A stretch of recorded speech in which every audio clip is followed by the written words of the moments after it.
So here is a view for you on May the 29th, 2010 of Llanes, a coastal town in the north of Spain on the Atlantic Ocean in Asturias.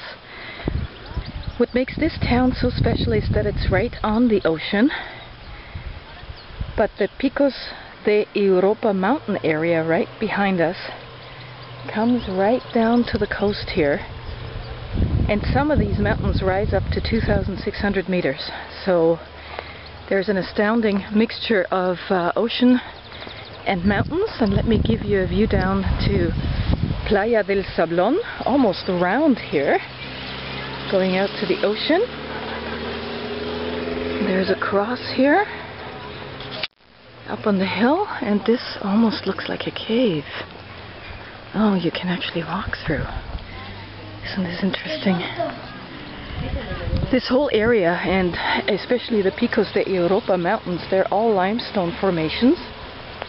So they're full of caves.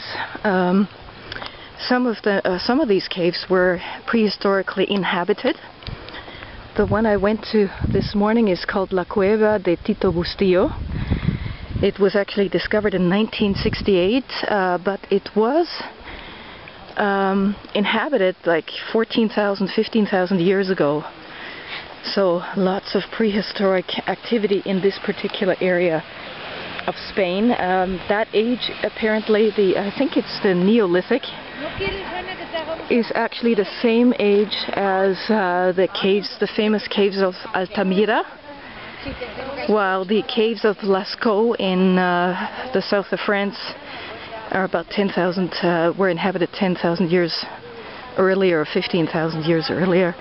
But lots of early human activity here in this area.